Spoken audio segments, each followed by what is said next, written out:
Приветствую вас, друзья! Вы смотрите очередной выпуск программы «Цена свободы». Я ее ведущий Михаил Сергеев. Сегодня в выпуске поговорим о 35-й годовщине с момента событий, которые произошли 19 августа 90 года, когда была провозглашена так называемая Гагаузская республика. Попытаемся провести некоторые параллели с сегодняшним днем и уместить это все в контекст российской агрессии против Украины и российской гибридной войны против Республики Молдова. Также мы поговорим сегодня о результатах встречи президента Зеленского, президента Трампа и лидеров Европейского Союза в Вашингтоне.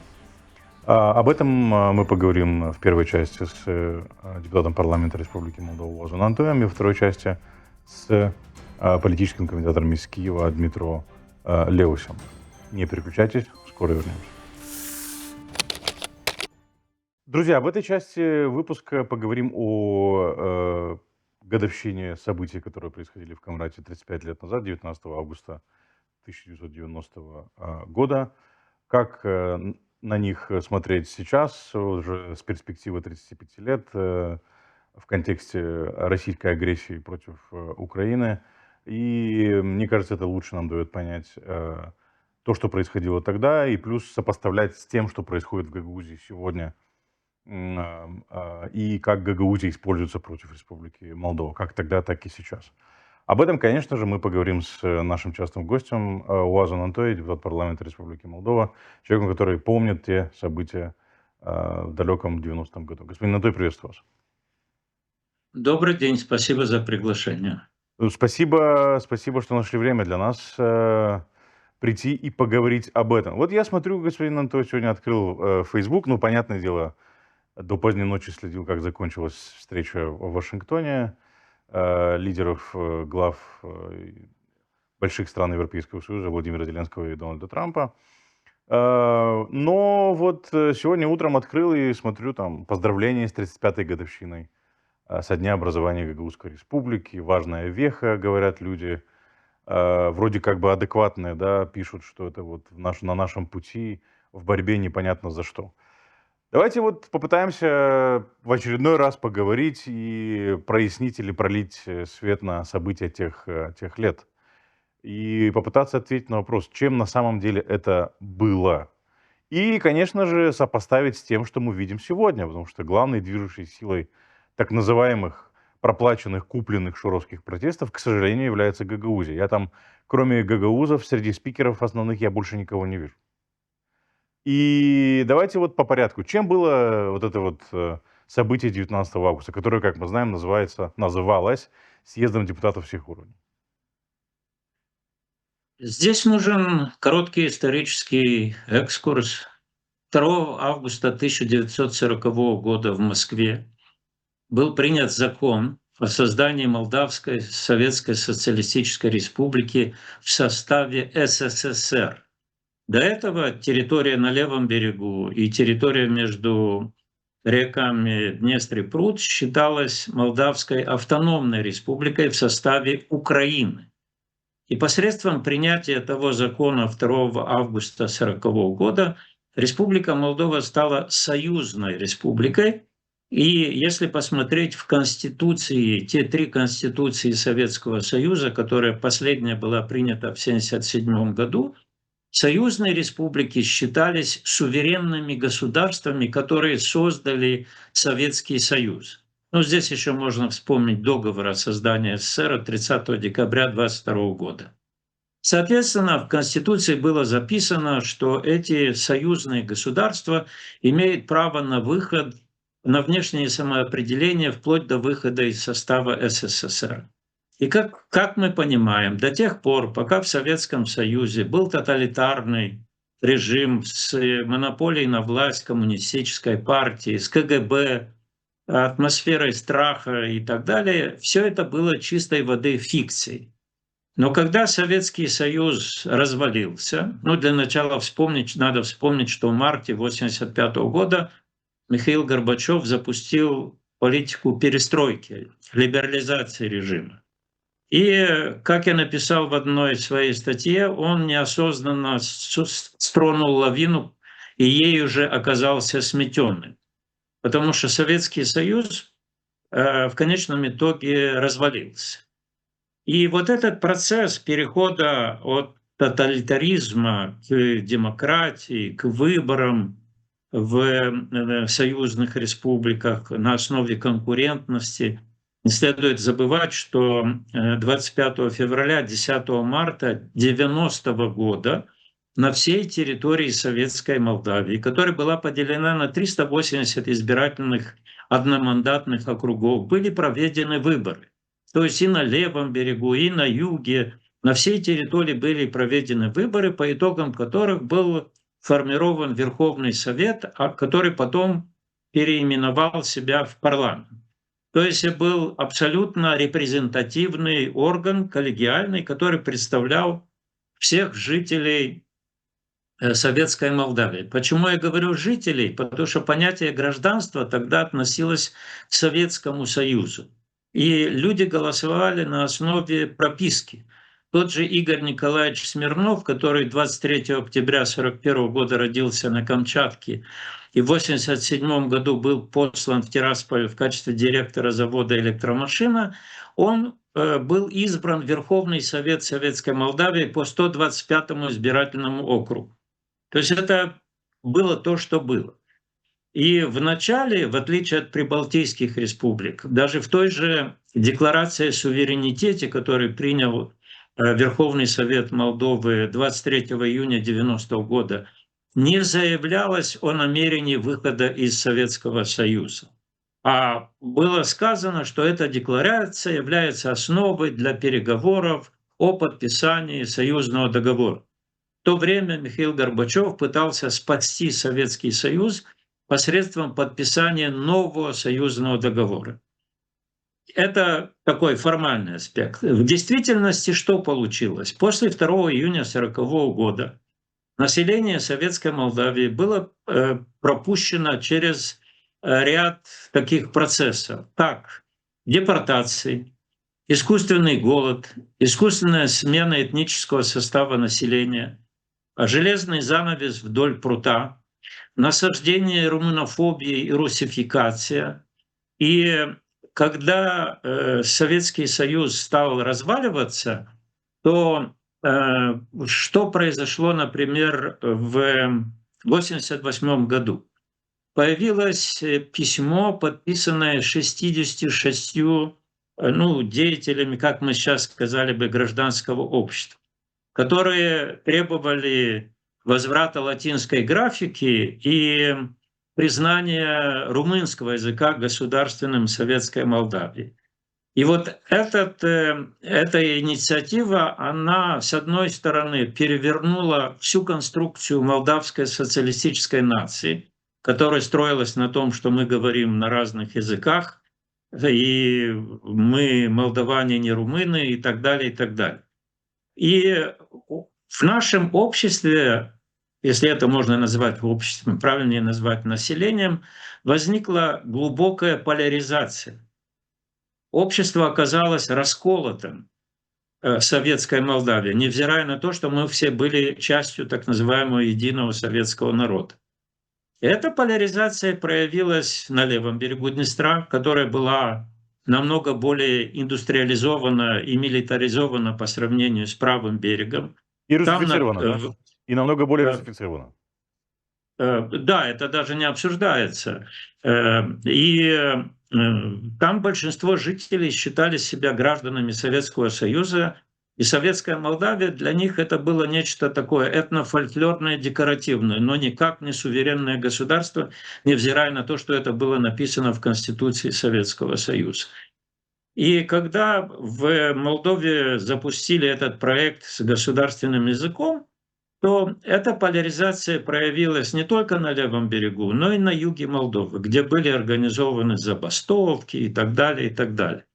И в этой ситуации, когда союзный центр постарался сохранить Советский Союз, то это мое личное мнение, для того, чтобы заставить Молдову подписать новый союзный договор, 19 августа в Камрате и 2 сентября в Тирасполе были организованы так называемые съезды депутатов всех уровней, не предусмотренные никакой конституцией. Если быть внимательным, то на юге была провозглашена независимость, декларация независимости гагаузского народа от Республики Молдова. И Приднестровье и Камрат обратились к союзному центру с просьбой, чтобы их приняли в новый Советский Союз. И Анатолий Лукьянов, который был председателем Верховного Совета СССР, в ответ на возмущение депутатов от Советской Молдавии сказал: что вы хотите, если Молдова подпишет новый союзный договор, эти республики исчезнут. Если нет, можете убираться в свою Румынию, да, но без этих территорий. И, соответственно, это, конечно, смешно, но если прочесть, например, ту же Конституцию Советского Союза, куда стремились вернуться представители Гагаузской республики, там статья 78 гласила очень четко, что границы Союзной республики не могут быть изменены без ее согласия. И в Камрате очень сильно возмущались, что союзный центр не захотел ни в какой степени учитывать их намерение подписать союзный договор. То есть Горбачев пытался в меру своей некомпетентности как-то застабилизировать ситуацию в советской Молдавии. Поэтому то, что называется Гагаузской республикой, это было, с одной стороны, результат тех эмоциональных всплесков, которые были в разных регионах советской Молдавии. Здесь были и провокации Кремля, потому что сейчас популярно такое понятие, как гибридная война. Да? Но я, как человек, который прожил те годы, я помню, как та же гибридная война была развязана союзным центром против Республики Молдова. Некто Светлана Гамова сидела в Кишиневе и писала о том, как Народный фронт ведет Молдову к объединению с Румынией. Тоже говорил единственный телевизионный канал. Сейчас Светлана Гамова, не знаю, сколько ей лет, дай бог ей здоровья, сидит в редакции независимой газеты и строчит провокационные статьи про Республику Молдова вот тем же клише, которое писала ей КГБ в 89-90-х годах. То есть И занимается поэтому, тем же самым. Занимается тем же самым. да, занимается тем же самым. И сегодня это трудно вообразить, но тогда та часть населения Советской Молдавии, которая не владела румынским языком, как мы говорили, русскоязычные, они были в состоянии коллективного психоза, потому что все представлялось как апокалипсис, который наступит в связи с вступлением Республики Молдова в объединение Республики Молдова с Румынией. На левом берегу был популярен лозунг «Моя республика меня защитит», и матери посылали своих сыновей убивать и умирать, лишь бы не проснуться на второй день в соседнем государстве, как говорили тогда. Сейчас это трудно себе вообразить, но тогда мы были все совками откровенными, лишенные элементарных знаний в области истории, в области правового государства, с менталитетом homo советикус, которые воспринимали любую попытку диалога как шаг к предательству, а компромисс как предательство. Мы не умели поддерживать диалог, мы умели кричать, но не слышали друг друга. Это относится и ко мне. Я не пытаюсь выглядеть каким-то инопланетянином, который там... Да, это было наше общее состояние. И вот тогда это вот вылилось, да, перед тем, как была провозглашена Гагаузская республика на юге, было сформировано Гагаузхалкы, которые по образцу и подобию левого берега вначале требовали создать автономную Гагаузскую республику в составе Советской Молдавии на основе ленинской политики о праве народов на самоопределение. То есть сейчас это читаешь, вспоминаешь, и грустно становится по той простой причине, что те союзные республики, я имею в виду прибалтийские, которые избежали этих процессов, они ушли далеко вперед. далеко вперед и по своему развитию, и по экономике, и по гарантии и защите прав граждан, и безопасности этих государств. А мы все болтаемся в прошлом, и, как я понимаю, есть такие дежурные патриоты на юге, которые сегодня будут тужиться изо всех сил и говорить о историческом прецеденте создания Гагаузской республики, которое... Дело не в том, что никто не признал, но сама жизнь продемонстрировала, что если отбросить те естественные человеческие эмоции, которые тогда были свойственны нам, советским людям, то это была кремлевская провокация вместе с батальоном «Буджак». И, как говорится, слава богу, что удалось избежать крови. Если мы говорим о Гагаузской республике, то я сегодня задаюсь вопросом, потому что 4 ноября 1940 года, когда была прочерчена граница новой союзной республики, эта граница разделила ареал проживания этнических болгар и гагаузов в Буджаке. Да? То есть большинство болгар остались в Украине и часть гагаузов. И возникает вопрос, почему гагаузы из Украины сегодня воюют в рядах украинской армии против российской агрессии, а гагаузы из Молдовы ждут освободителей в виде русских или путинских танков? Вот это, понимаете, этот вопрос, который в первую очередь, на мой взгляд, должны задать себе наши сограждане из гагаузской автономии, для того, чтобы оглянуться назад и понять, что нельзя быть заложниками прошлого, да, тех ошибок, которые мы допускали. Могу вспомнить постановление правительства номер 421 об организации похода волонтеров на юг. Да? Я говорю, к счастью, все прошло без кровопролития на этнической почве. И мы должны, наконец, понять, что провокаторы, которые проституируют прошлое, они должны остаться в прошлом, а нам нужно объединяться на основе общего будущего в Республике Молдова. И для этого надо меньше кричать про то, что было в прошлом, и нужно думать о том, что нам мешает жить хорошо, нормально в Республике Молдова сегодня и завтра. То есть, для того, чтобы подвести черту, все вот эти вот разговоры, из того, что вы говорите, насколько я понимаю, да, это то, что это была провокация Москвы, люди были запуганы, это были в основном эмоции. То есть нам не приходится говорить, и мы не можем говорить о том, что это движение в 90-м году, а чуть раньше, в 89-м году, было чем-то осознанным здесь, на юге. То есть это что угодно, только неосознанное движение. Правильно я вас понимаю? Я не хочу выступать в роли прокурора, даже если это господин Лейш. Да?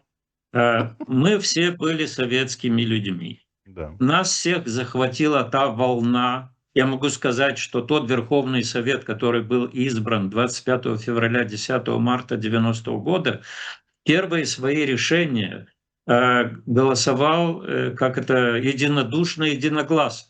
Например, правительство во главе с Мирчей Друком, представителем Народного фронта, было проголосовано всеми депутатами, за исключением Валентина Крылова, который воздержался. То есть и депутаты с юга, и депутаты с левого берега проголосовали за правительство во главе со страшным представителем страшного Народного фронта. То есть, да? Также голосовали и за флаг, который подозрительно оказался похожим на румынский, и так далее, и так далее. То есть это была эмоциональная волна. То есть и нельзя сегодня, расстояние в 35 лет, судить и оценивать те события, исходя из каких-то академических критериев. Нужно помнить, как мы переживали те события, нужно помнить, как в условиях того похода волонтеров жители то, что потом станет гагаузской автономией, ночью там тайком голосовали якобы за Верховный Совет. Да? То есть это была абсолютная анормальность. И я говорю, прошлое нужно вспоминать не для того, чтобы тыкать пальцем друг в друга, а для того, чтобы каждый извлек ошибки и выводы из своих ошибок, в том числе и я из своих, да, и для того, чтобы мы поняли, где наши упущенные возможности, почему прибалтийские государства ушли вперед, а мы являемся еще заложниками вот этой псевдогеополитики, по итогам которой вопли по всей Молдове, что молодежь уезжает. А зачем ей оставаться? Чем мы ее удержим? Воспоминаниями о батальоне «Буджак»? То, что происходит сегодня в Гагаузии, как Гагаузию используют, то, что, опять же, вот эти вот протесты, опять же, я неправильно называю их протестами, это провокация, очередная провокация Илона Шора. Там в основном гагаузы, да, то есть те, кто представляет сегодняшнюю власть, полностью контролируемую Шором, там они главные действующие лица. То есть о чем это нам говорит? Мы не преодолели болезни прошлого, как бы, что с этим делать, господин Анатолий? Я хотел бы вернуться к одному моменту. Да.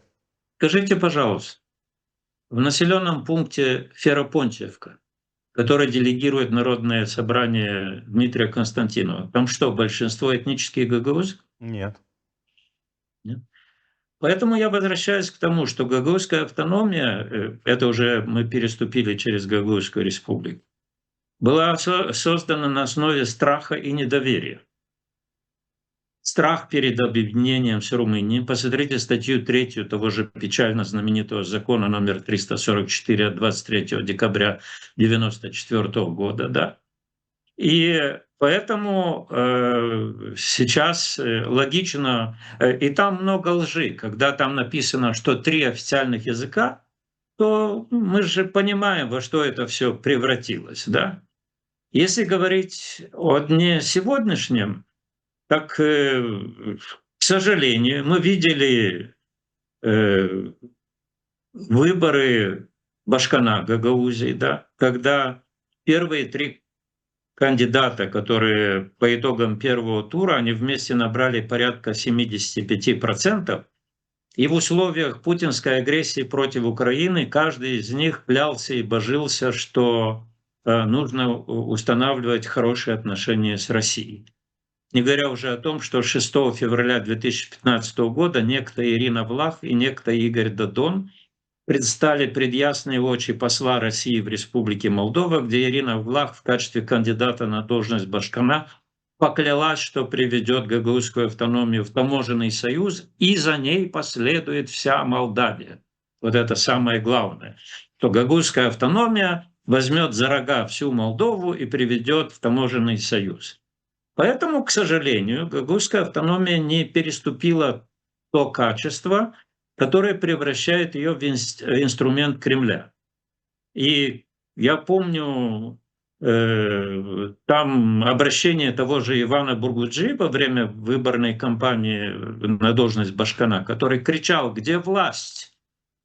Надо прекратить это безудержный подкуп избирателей. Это позор». Это Ваня Бургуджи кричит, да? Это Ваня Бургуджи, который нельзя заподозрить в симпатиях ни ко мне, ни к желтой заразе из Кишинева, если применять традиционную терминологию из гагаузской автономии. Поэтому я считаю, что идея гагаузской автономии в кризисе глубоком находится. Здесь я еще раз должен подчеркнуть, что никто не намерен ее ликвидировать. Она сама, так сказать, опозорилась. Да. Она сама с этим хорошо справляется, давайте. Нет, ну не то, что справляется. Деньги поступают регулярно из центрального бюджета, ну и ладно. Вот. Но если гагаузская автономия не переступит через свое прошлое и не выйдут на передний план те представители автономии, которые искренне будут искать органическое место автономии в государственном механизме Республики Молдова, тогда, конечно, все это достаточно печально. И особенно жалко тех людей, которые вот в тот период развала СССР искренне, пусть наивно, но искренне верили в идею Гагаузской республики и так далее. Посмотрите, во что это превратилось. Уважаемые отцы-основатели, кто там еще остался в живых. Поэтому я считаю, что Прошлое надо изучать, из него надо делать выводы. На прошлом нельзя проституировать, и прошлое не должно быть препятствием для нашего общего будущего в Молдове. Ну, и не могу вас не спросить о событиях, вот эти переговоры, они вообще могут увенчаться успехом? Я имею в виду попытку усадить за один стол Зеленского с Путиным. Проблема не в том, чтобы усадить за один стол. Проблема в том, чтобы найти такие рычаги давления на путинский режим, которые заставят его прекратить агрессию против Украины. Это прежде чем говорить о территориях и так далее, и так далее. Пока что мы видим, что путинский режим использует ту конъюнктуру, которая существует, и в первую очередь позицию Вашингтонской администрации для того, чтобы продолжать агрессию против Украины. И симптоматичен тот факт, что на фоне переговоров в Вашингтоне Российская Федерация нанесла очередной удар с помощью дронов, крылатых и баллистических ракет по территории Украины, убивая в том числе абсолютно неповинных людей. Поэтому в том, что произошло в Вашингтоне, есть позитивные моменты. В первую очередь, это принцип «ничего об Украине без Украины». Да? Во-вторых, мы увидели за одним столом и президента США, и лидеров Европейского Союза, ну, в своеобразной формуле, те, которые умеют общаться с Трампом, те, премьер Финляндии играет с ним в гольф и так далее. Но тем не менее, мы увидели, что они говорят о гарантиях для Украины.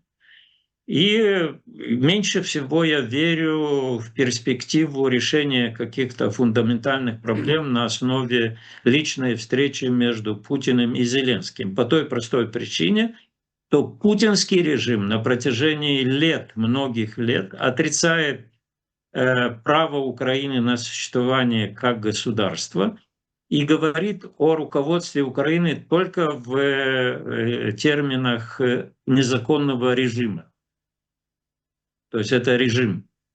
И как это Путин, который превратился в русского царя, сядет за стол переговоров с каким-то Зеленским, легитимность которого он отрицает? Я здесь достаточно скептичен. Я здесь возвращаюсь к тому, что у Путина должны возникнуть очень серьезные проблемы внутри России. Я не отношусь к тем аналитикам, которые считают, что тоталитарный режим будет оглядываться на благосостояние своего народа. Он свой народ превратил в пушечное мясо, и мы видим Северную Корею и Иран, где не очень озабочены уровнем жизни жителей этих стран или граждан этих стран. Но тем не менее должны быть очень сильные рычаги давления на Путина, которые могут привести к тому, что Путин согласится на прямой диалог с Владимиром Зеленским. И когда говорят об обмене территорий, то здесь следует уточнить понятие. Украина не отдает России Донбасс в обмен на Курильские острова или Калининградскую область. Да. То есть речь идет о том, как я уже обращал внимание, сталинский режим 30 ноября 1939 года атаковал Финляндию и после этого забрал часть территории Финляндии. Фактически идет повторение того же сценария. Только в 1939 году Советский Союз исключили из Лиги наций, а сегодня Россия продолжает оставаться постоянным членом Совета Безопасности ООН. Поэтому то, что происходит, это есть позитивная компонента, я повторяю, это консолидация Евросоюза, это Трамп находится за одним столом с представителями Евросоюза и НАТО и с Владимиром Зеленским. Но рассчитывать, что вот эти фотосессии и заявления приведут к тому, что Путин остановится, я считаю наивно. Здесь требуются другие инструменты. и остается открытым вопрос, если это сообщество, которое мы видим на фотографиях, сможет найти эти убедительные аргументы. Здесь только следует упомянуть, что с 20 января, с момента инаугурации Дональда Трампа, никаких ужесточений мер по отношению к Российской Федерации не последовало. И более того, совершенно очевидно, что Российская Федерация использовала этот временной интервал для консолидации своих ресурсов и для ужесточения атак против Украины. Так длиться до бесконечности не может. Посмотрим, как будет развиваться ситуация, особенно с учетом того, что Дональд Трамп является сторонником быстрых решений, быстрых и высокого темпа событий. Вот открытый вопрос: состоится ли в августе встреча Путина и президента Украины Зеленского? Я считаю, что здесь нас могут ожидать сюрпризы, неприятные сюрпризы. Не в том смысле, что неприятные для Дональда Трампа, а неприятные для тех, которые устал от войны, искренне хочет ее завершения и понимает, что завершение войны должно состояться за столом переговоров, и понятие «справедливый мир» на сегодняшний день пока еще выглядит абсолютно неконкретно и спекулятивно. В конце, вот осталось буквально пару минут, господин Антой. В отношении Республики Молдова у нас тоже важный рубеж, парламентские выборы. А видите ли вы активизацию российской гибридной войны против Республики Молдова? Ну, это надо быть слепым, чтобы это не видеть и не ощущать. Российская Федерация имеет свою политическую агентуру в Республике Молдова. И опять повторяю, ШОР — это ничтожество, для измерения которого в математике не существует понятия. Это инструмент. В свое время он был инструментом Плохотнюка, сейчас он политическая прокладка между Российской Федерацией и российской агентурой в Республике Молдова. Ну, извините, Российская... то же самое можно применить ко всей российской агентуре в Республике Молдова. Нет, не существует Нет, причин. ну, скажем так, ШОР идентифицируется с наиболее крупным, провокационным и радикальным крылом, так называемый блок «Победа» и так далее, и так далее. ШОР призывает там за $3000 акции протеста. То есть ШОР исполняет задачу по созданию в Республике Молдова атмосферы хаоса, неуверенности и создания имиджа власти о том, что эта власть не контролирует ситуацию.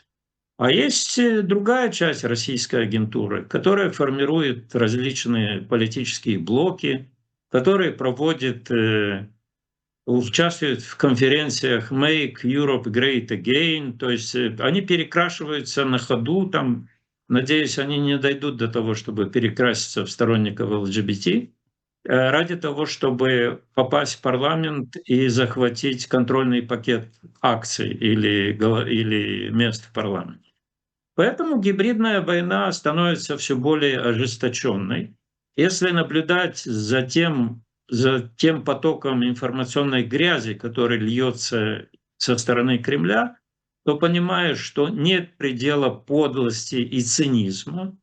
И в этой ситуации я, конечно, могу кого-то, может быть, раздражать, но я считаю, что главным инструментом в борьбе против этой гибридной войны — это критически мыслящие граждане Республики Молдова, которые понимают, что происходит, которые понимают, за что они должны голосовать 28 сентября, не за кого, а за что, да? И которые понимают, что мы можем потерять, если, не дай Бог. Я никого не хочу пугать, но эти горы трупов, которые мы видим на линии фронта Украины, да, это судьба тех несчастных из ДНР, ЛНР, и забитые тюрьмы политическими оппонентами в Беларуси. Я понимаю, что это аргументы для интеллигентных людей, а путинская пропаганда рассчитана на другую категорию. Да? Но тем не менее, главным инструментом противостояния путинской пропаганде и путинской гибридной войне это критическая масса критически мыслящих людей, которые должны мобилизоваться без того, чтобы ждать указания политических партий и так далее, и пойти на выборы и проголосовать за мир и за мирное будущее Республики Молдова. Господин Анатолий, я благодарю вас, что вы нашли время и пришли к нам прокомментировать ситуацию и разъяснить нашей аудитории, ну, что происходило 35 лет назад, что происходит сейчас, с вашей точки зрения. Спасибо большое. Я хочу сказать только, что нам нужно очень много работать над тем, чтобы наша образовательная система, независимо от языка, на котором говорят в семье учащихся, или кем они себя считают на предмет этничности, наша образовательная система воспитывала гражданина, который понимал бы наше прошлое, да, и понимал, где добро, где зло, и что значит быть гражданином этой страны. Но я понимаю, но, к сожалению, у нас на протяжении 3 десятилетий были политики, которые искусственно раскалывали страну. Я не буду сейчас доставать, но есть же знаменитое соглашение между Владимиром Ворониным и аксакалами с гагаузской автономией перед выборами 2001 года, где Воронин вешает лапшу на уши гагаузам, обещая рассмотреть вопрос о вступлении в Союз Россия-Белоруссия, федеративное устройство Молдовы, русский язык, второй государственный, а представители никем не избранной гагаузской автономии обещают Воронину голоса. Но это как, если не политическая проституция? И мы должны осознать, что политики, которые проституируют на прошлом, должны остаться в прошлом. Нам нужно новое мышление, новое понимание ситуации и те политики, которые объединят страну. Спасибо большое, господин Анатолий, за это уточнение. Будем рады видеть вас еще. И удачи нам всем на предстоящих выборах. Спасибо. Надо еще дожить. Да, спасибо большое. Доживем, куда мы денемся. Друзья, в этой части выпуска мы поговорим о том, как прошла встреча в Вашингтоне, в Белом доме президента Трампа, президента Зеленского и лидеров Европейского Союза. Каковы результаты этой встречи и как можно их воспринимать для Украины. Об этом мы поговорим с нашим частным гостем Дмитро Левусь, политический комментатор из Киева. Дмитро, приветствую вас. Здравствуйте. Ну вот, встреча долгожданная, сразу после встречи Трампа или саммита Трампа Путина на Аляске. Путин ушел без обеда, получается, да, и без подарка. А тут, и встреча Трампа с Путиным сократилась практически часа на 2, из того, что мы понимаем. А тут посидели дольше запланированного. Даже был звонок, из того, что мы понимаем, Путину. Скорее всего, попытка договориться о следующей встрече.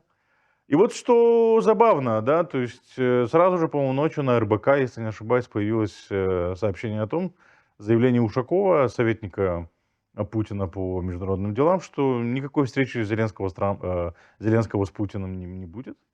Но почему-то все продолжают обсуждать, что вот встреча может состояться там, вот встреча может состояться там, тогда-то, тогда-то и тогда-то. Что это, господин Левусь?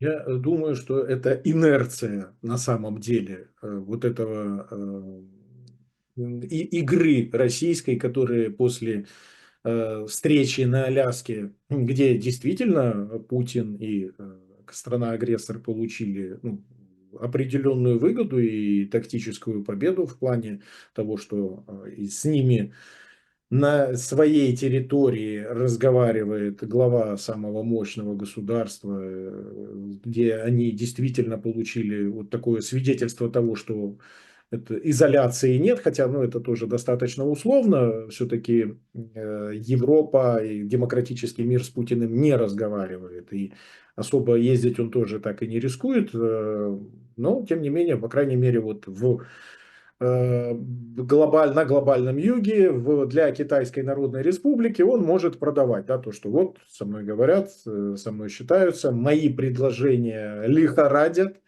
их слушают. И я думаю, что все-таки был однозначный расчет Кремля на то, что будет прорыв, на то, что вот, ну, более чем конкретно говорил Трамп о том, что Зеленский может закончить эту войну, он должен принять предложение. А тут, когда и, в общем-то, от этого должно было все дальше идти. Да. Ну, Сейчас, слушай, а когда... вот в чем прорыв? Я вообще не понимаю. Это что, Украина уберет свои войска с того места, где сейчас находится Я, украинская? как это, ну, В этом должен был быть с точки зрения Путина прорыв. я Но думаю, это что же это... нереалистично. То есть, как бы, ну, чё. Ну, я думаю, что программа «Максимум» на самом деле такая у Путина была. А второй момент – это, что точно, это разрушить единство Запада и уничтожить поддержку Украины со стороны, ну, если не всего Запада, то Соединенных Штатов Америки и рассорить Украину с Путиным. Да? То есть то, что расчет был на то, что Зеленский скажет: нет, я не буду встречаться. Ну, кстати, кстати, тоже достаточно наивный по той простой причине, что Зеленский-то как раз на протяжении этого года не один раз на американские предложения, да и сам говорил о том, что мы готовы встречаться, и вся история с переговорами в Турции, она начиналась с этого момента, и сам Трамп говорил, что да, мы, может, даже и встретимся там. Вот. И просто, что Путин бегает от Зеленского, причем очень уж явно бегает, что они потом вынуждены даже придумывать эти объяснения, как оно, да, там и нелегитимность Зеленского, и то, что вначале, мол, что-то приготовить надо. Сейчас вот я думаю, что вот это вот продолжение этой истории, что когда все должно было идти по сценарию путинскому, то есть нужно было, что представление было такое, что Зеленский будет встречаться с Путиным для того, чтобы подписывать капитуляцию там, в присутствии Трампа. Вот это, как по мне, ну, я тоже, ну, может быть, я не стопроцентно прав, но вот где-то вот эти вот как это, отголоски вот такой вот позиции, вот они, наверное, и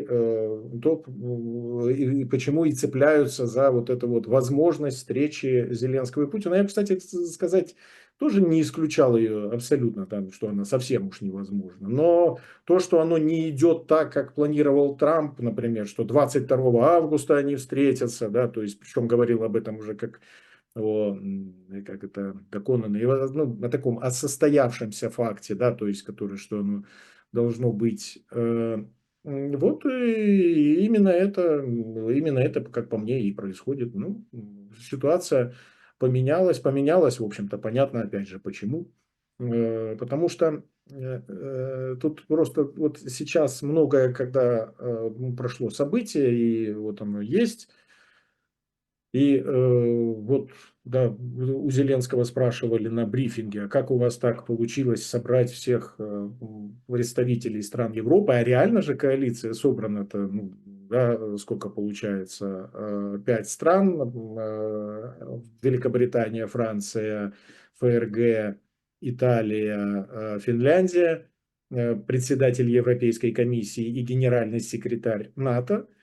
И тут вроде бы действительно они вот в один день собрались, полетели, но на самом же деле все это выглядит не так, этому уж предшествовало. Ну, Зеленский сказал, что это уважение к украинским людям, да, то есть, ну, потом он сказал, да, что у нас есть свои хорошие отношения, ну, в первую очередь по отношению к украинцам.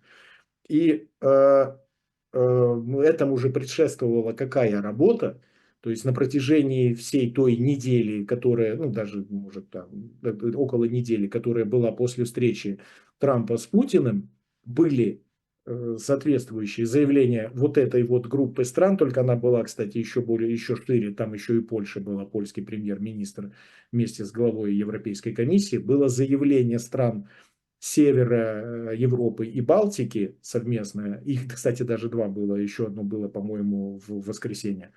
о поддержке Украины, о неприемлемости вот этих территориальных претензий, о необходимости давления на Путина, на Россию, было собрано на прошлой неделе, по-моему, в воскресенье, в совещание советников по политическим вопросам, где присутствовал Дивенс в Лондоне, была конференция, собранная Мерцем, да, то есть вот то, что предшествовало приезду этой коалиции на поддержку Украины, для, кстати сказать, которая очень грамотно использовала момент для того, чтобы ввести вот это обсуждение реальных гарантий безопасности и дальнейших шагов, вот воспользоваться этим моментом и для того, чтобы в нем приняли участие и Соединенные Штаты Америки. Так что тут мы можем говорить даже и в ответ о вот этом тактическом успехе Путина на Аляске, поскольку по самому факту, который вот, ну, что это состоялось, потому что реальных каких-то прорывов там тоже не прозвучало. Если исходить из того, что мы знаем, то даже арктические проекты, ну, которые они Не, их не заманивают. обсуждали, их не обсуждали, да. Их не обсуждали, да. А тут вот введено даже это понятие. Более того, оно очевидно расширено с того, что говорил Путин, а там же речь шла Путина о чем? О том, что он как будто бы соглашается на гарантии безопасности. То, что рассказывал переговорщик Трампа Витков на протяжении тоже этой недели, о том, что, мол, да, вот есть, мы тут говорим о гарантиях безопасности, но он, кстати, абсолютно не изменил себе, продолжал вот эти озвучивать пророссийские тезисы, которые он каждый раз озвучивает, вернувшись из Москвы.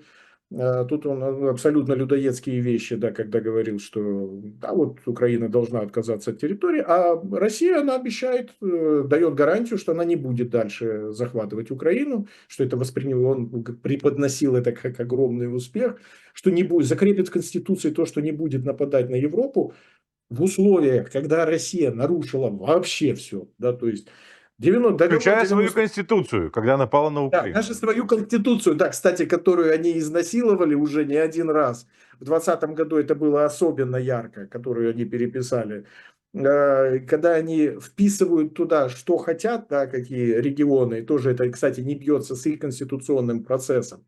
Когда они нарушили большой договор, двусторонние договора 1997 года с Украиной, 2003 о границах, когда не говорим уже об уставе ООН, международном праве, говорить о том, что Россия пообещает что-то, ну и где-то там куда-то впишет, ну это, мягко говоря, ну надо быть, хорошее выражение по-украински, не с повна розуму, да, то есть не сильно умным человеком для того, чтобы в это верить. Так вот, и сейчас, естественно, и согласие на гарантии безопасности для Украины, то есть он так. Да, понятно, что гарантии безопасности, если Путин их воспринимает как очередной Будапештский меморандум, то понятно, что он согласится на 25 таких гарантий безопасности. А тут сейчас, когда это выведено в другую совершенно плоскость, причем, опять же, на основе того, что говорит Украина, Зеленский, кстати, на брифинге это повторил, о том, что главная гарантия безопасности – это возможность Украины самостоятельно обороняться, защищаться, поэтому мощные вооруженные силы, и причем он там даже вывел это больше относительно того на время после войны и необходимости поддержки Украины в финансовом плане, потому что армия все равно должна будет быть большая. Ну, И, да. кстати, это не то, что для Украины им нужно только Украине. То есть то, что Европа поддерживает это говорит о том, что Украина воспринимается как элемент безопасности европейского всего пространства. Я бы тут не сужал Европейский Союз, потому что все-таки Великобритания тоже активную Да. очень роль играет. Там еще один момент был, значит, до встречи в Белом доме Трамп несколько раз произнес, и как бы различные источники в окружении Трампа говорили о том, что в принципе уже как бы мы прошли этап прекращения огня, мы переходим к этому самому, к заключению большого мира, скажем так, да. Но на встрече в Белом доме практически все лидеры Европейского Союза, Джорджио Мелони, первый это был Мерц, потом это была Джорджио Мелони, потом это был Макрон, которые четко заявили о том, что, особенно Мерц это сказал, я, говорит, себе не представляю, как можно организовать встречу и как можно перейти к каким-то серьезным разговорам без прекращения огня. То есть первое, что должно произойти, это прекращение огня. На чем настаивает Европа, и причем Европа в этом практически едина, потому что они прекрасно понимают, что никаких договоренностей, никаких переговоров без прекращения огня вести нет никакого смысла. И как вы думаете, Трамп это понял или пока Трамп остается на своей позиции, что вот он переходит к миру, а вот с прекращением огня мы уже все как бы. Ну, насколько можно судить из того, что говорит американская сторона, и скорее эта мысль вообще не занимает, вероятно, сейчас Дональда Трампа. Скорее всего, все равно будет идея заключения мира любой ценой, без прекращения огня. Хотя, кстати сказать, тут тоже стоило бы напомнить историю весны, когда в марте месяце вот шли переговоры в Саудовской Аравии, которые вот потом привели к переговорам в Турции. Украина туда приехала с конкретными предложениями. Кстати сказать, сейчас тоже с конкретными предложениями, с конкретными позициями, а не только там с эмоцией. Да, и это каждый раз так оно на самом деле. И предложения тогда заключались в том, что Украина предлагала секторальные прекращения огня именно на море и дальнобойными ударами, да, то есть в воздухе. Американская сторона тогда настояла, сказала, нет, это должно быть полное прекращение огня, на что Украина согласилась. И, естественно, потом они это предложили Москве. Москва, поскольку она делает все для того, чтобы затягивать переговоры, чтобы против нее не вводились санкции, чтобы разрушить вот это вот единство в поддержке Украины, она вынуждена, да, на самом деле, тоже вот это вот хитрить, играть, кто бы там что ни рассказывал, какой жесткий, четкий пацан Путин и говорящая лошадь Лавров, да, это неправда. Они изгибаются, лизоблюдничают и делают много подобных вещей. Так вот, они тогда не отказались, но согласились и тут же выдвинули такое количество условий, как это должно быть, что, в общем-то, сразу же эту идею и похоронили. Вот. Сейчас ситуация похожая в том плане, что я думаю, что Трамп, понятно, он услышали европейцев, это абсолютно логично, что должно так все развиваться, но все равно, видимо, пока что будет продвигаться вот этот концепт. Давайте мы полностью сразу же договоримся о прекращении, да, полном огня, да, там, о полном не прекращении огня, а о полном мире. Но просто сама по себе практика сейчас вернет ситуацию на переговоры о прекращении огня, потому что и оно, кстати, вот точно так же вот эти слова о том, что сразу же полный мир, они на самом деле забудутся, ну, потому что оно даже не абсолютно никак не логично, то есть этого ну, не может быть по определению. Вы имеете в виду переход к обсуждению мира без прекращения огня невозможен, Да, правильно? да. Я думаю, что да, я думаю, что это, тем более, что, ну, мы опять же видим, что если, поскольку есть объединенная позиция Европы по этому вопросу тоже, а мы видим, что Европа, поддерживая Украину и заботясь о своей безопасности однозначно, и, кстати сказать, ее-то позиция тоже достаточно обоснована по той простой причине, что по отношению к Европе в рамках НАТО у Соединенных Штатов все-таки есть конкретные обязательства. И другой момент, что ну, и Европа заключила все торговые соглашения с Европой, вот да, сделала именно то, что говорил Трамп, она больше должна заниматься своей безопасностью. Вот Европа озаботилась своей безопасностью. Более того, Опять же, Европа взяла на себя основное бремя по да, финансированию. ну, кстати сказать, да, и по финансированию, и причем таким образом, что Соединенные Штаты это должно устраивать, да, по поводу вот этой покупки вооружений. Зеленский, кстати, сказал, что именно это, да, это противовоздушная оборона в первую очередь, и там Он еще сказал об авиации, но тут сложно сказать, как это все выглядит. Потом, опять же, о совместной работе в военно-промышленном комплексе, о финансировании. Вот, поэтому я думаю, что к вот этому мнению на самом деле будут прислушиваться. И это однозначно. Э, Что дальше, господин Львович? Вот как это вообще восприняли в Украине? Понятное дело, что в Украине намерены отстаивать свою независимость и права на существование. Дальше, кстати, все разговоры про то, что вот, опять же, да, вот этот прогрев ситуации, что вот Украина потеряла огромное количество территорий, и мне понравился вот этот тезис, да, то есть как бы в момент, когда Украина стала активно сопротивляться, укреплять свою обороноспособность, да, и в прямом столкновении российской армии с украинской армией максимум, что удалось российской армии, это завоевать всего лишь 1% украинской территории. Все, что было до этого, Крым, там, не знаю, Донбасс, это в условиях, когда у возможности Украины сопротивляться были очень ограничены. Да, то есть, как бы не говоря уже о Крыме, который просто был сдан без единого выстрела, к сожалению. Да, то есть как бы Украина явно не ожидала этого удара в спину, да, ножом в спину. Вот как вам вот эта вот риторика? Позволит ли это изменить риторику Трампа? Вот эта вот карта, которую привез Зеленский в Белый дом и показал ее, скорее всего, Да, если объяснил, да, что это означает, да, то есть как бы. да, конкретно, на вполне конкретных примерах, вполне конкретно, кстати, где-то и много таких там было вещей в этом дипломатическом раунде, и это, кстати, попадает в концепцию Трампа о том, что мол, плохой президент Обама сдал Крым, да, без единого выстрела, и где-то это с его стороны это звучит, и вот, да, он получил подкрепление, то есть эта идея. Это, кстати сказать, тоже привет Москве, которая считает, что она вот может играть да, на таких на разных струнах чувствительных Трампа,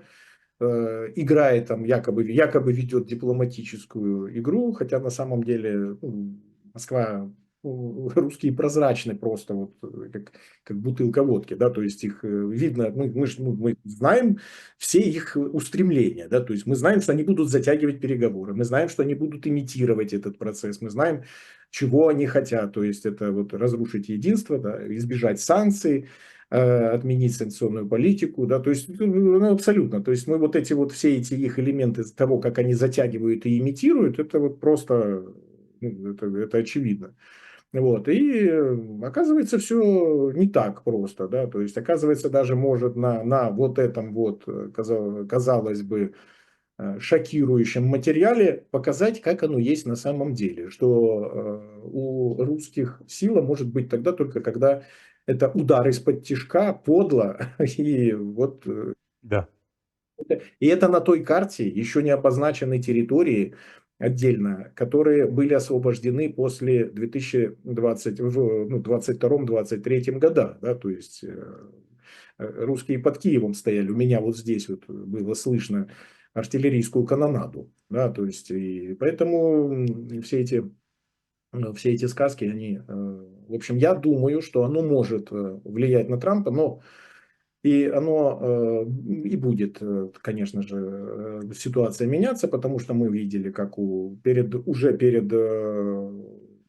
Аляской, да, то есть менялась тоже тональность Трампа относительно вот этих ударов по мирным городам Украины со стороны России, то есть он об этом говорил и оценивал однозначно, говорил о том, что будут вводиться санкции, да, то есть, ну, потом вот произошло такое изменение, но сейчас мы видим, да, что вот теперь в другую сторону все поменялось.